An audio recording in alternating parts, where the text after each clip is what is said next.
Perdimos mucho tiempo en la escuela aprendiendo ortografía.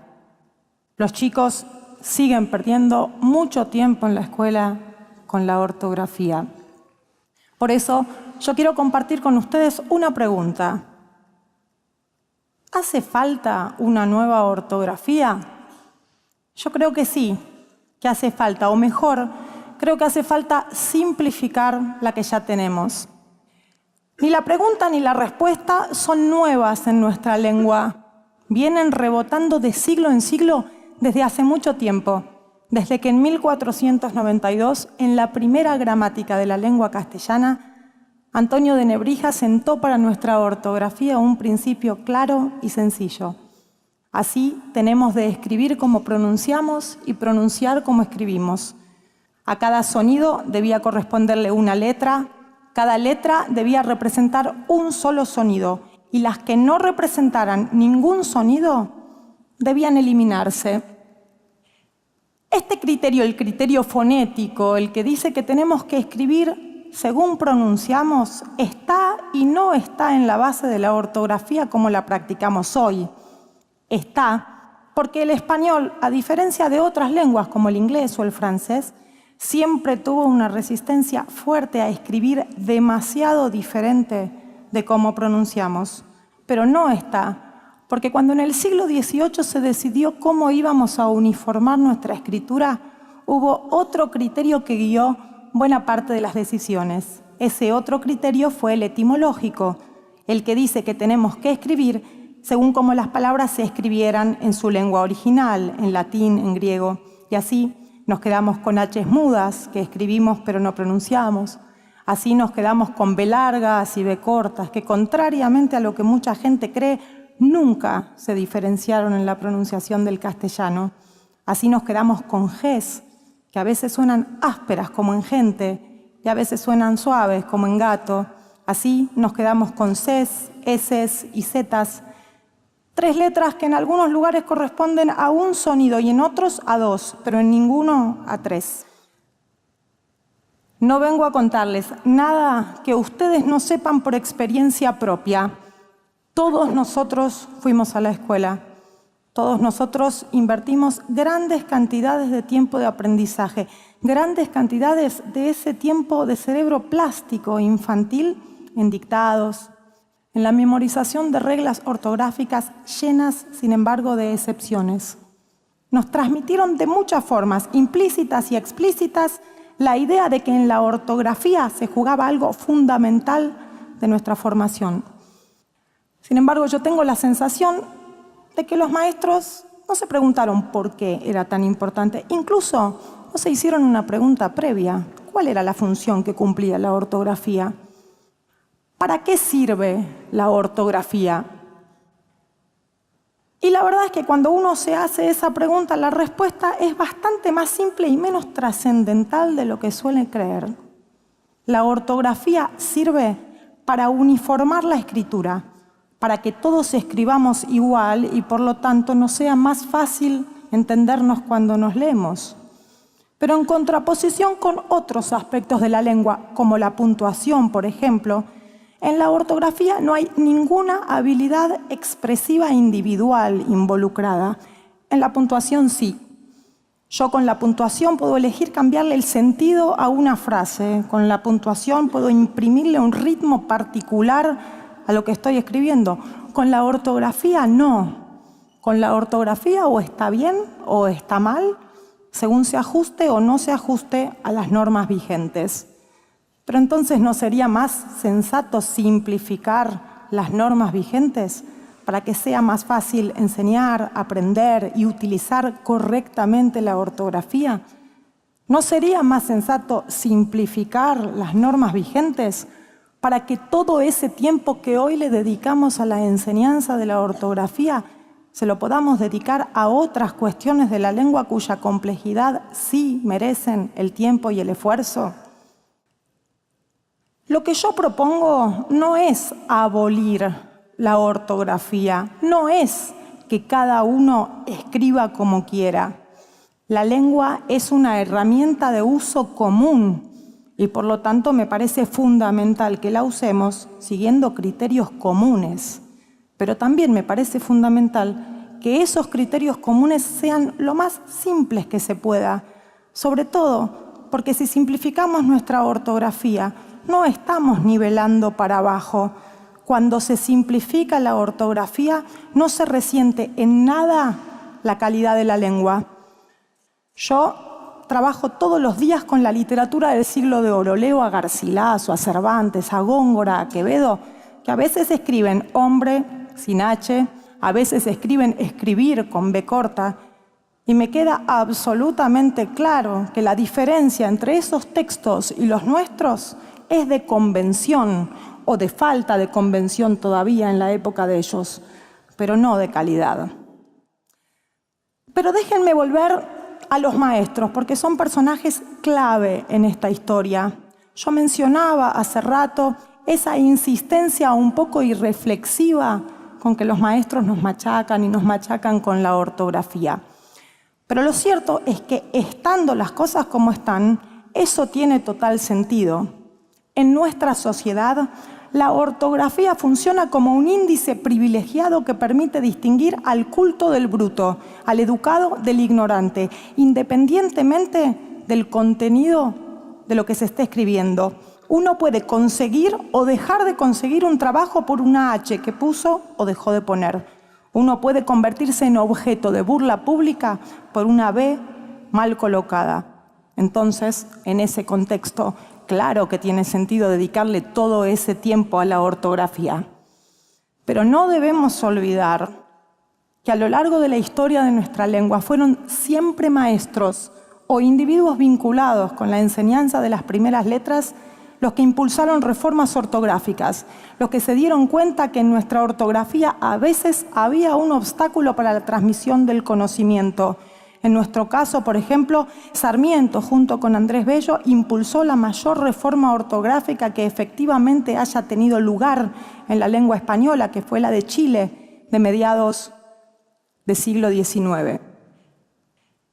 ¿Por qué entonces no tomar la posta de esos maestros y empezar a avanzar en nuestra ortografía? Yo acá, en la intimidad de nosotros 10.000, quisiera poner sobre la mesa algunas modificaciones que me parece razonable empezar a discutir.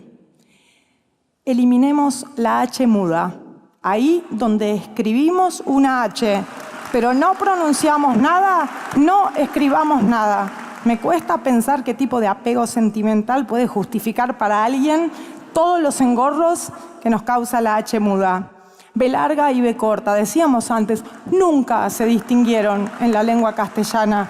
Elijamos una, puede ser cualquiera, podemos discutir, sentarnos, cada uno tendrá sus preferencias, cada uno podrá argumentar. Quedémonos con una, eliminemos la otra. G y J, dividámosles las funciones, que a la G le quede el sonido suave, gato, mago, águila, y que la J retenga el sonido áspero, jarabe, jirafa, gente, argentino.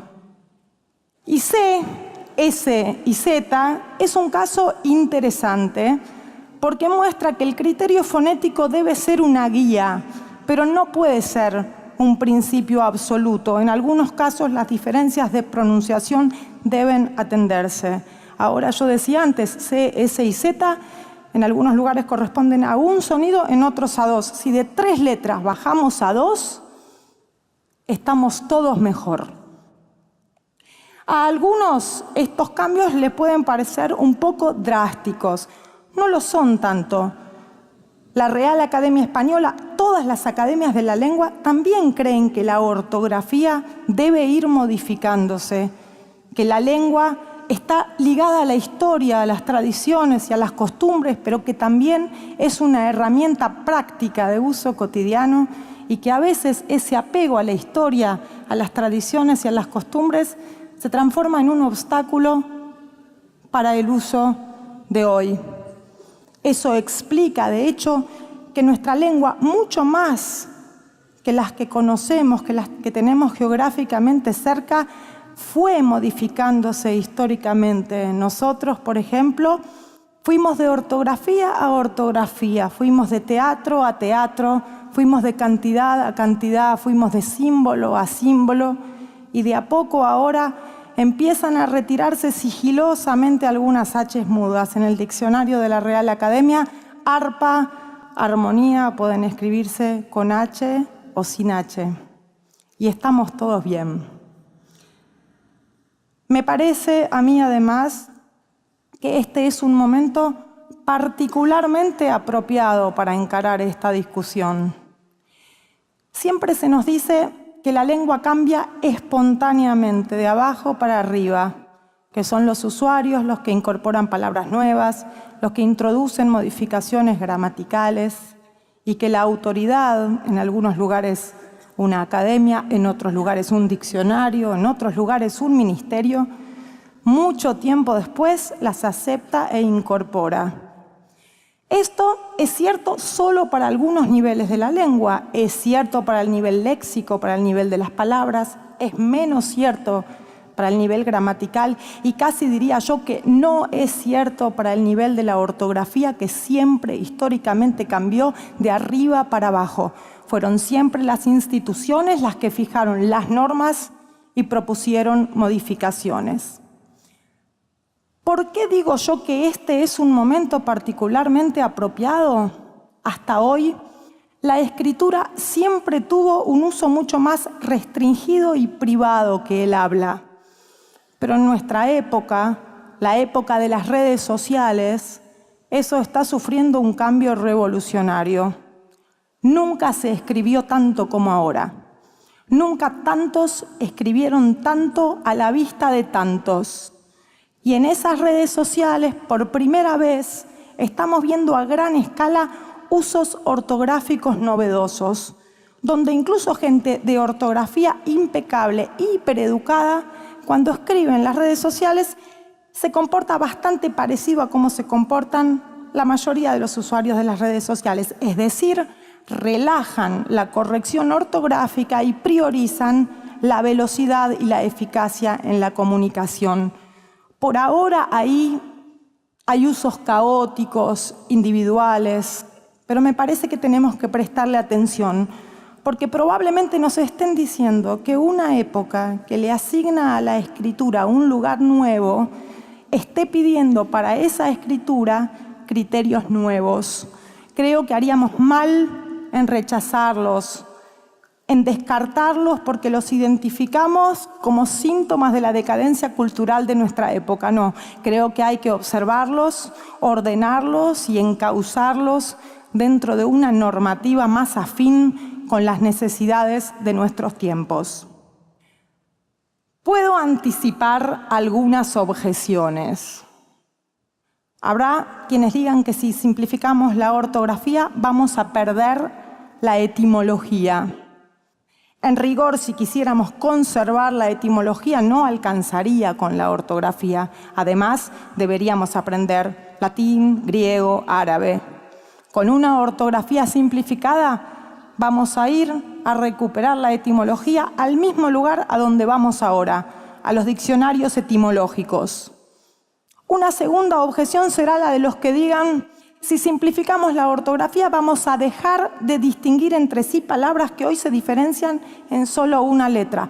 Eso es verdad, pero no es un problema.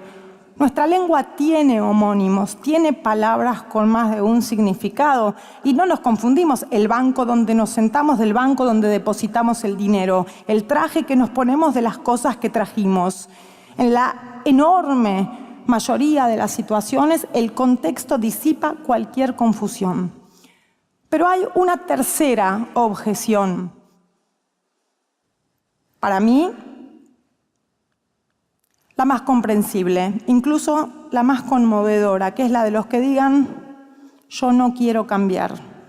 Yo me eduqué así, me acostumbré de esta manera. Cuando leo una palabra escrita en ortografía simplificada, me duelen los ojos. Esa objeción en parte está dentro de cada uno de nosotros. ¿Qué creo yo que hay que hacer? Hacer como se hace siempre en estos casos: Los cambios se hacen para adelante. A los chicos se les enseñan las normas nuevas. A los que no queremos nos dejan escribir como estamos acostumbrados y se espera que el tiempo cimiente las nuevas normas. El éxito de toda reforma ortográfica que toque hábitos tan arraigados está en la prudencia, el consenso, el gradualismo y la tolerancia. Pero tampoco podemos dejar que el arraigo a las viejas costumbres nos impidan seguir adelante. El mejor homenaje que podemos hacerle al pasado es mejorar lo que recibimos. Así que yo creo que tenemos que ponernos de acuerdo, que las academias tienen que ponerse de acuerdo y limpiar de nuestra ortografía todos esos hábitos que usamos porque los recibimos, aunque no nos sirven. Yo estoy convencida de que si hacemos eso, en el ámbito modesto, pero importantísimo de la lengua, vamos a estar dejándoles a las próximas generaciones un futuro mejor.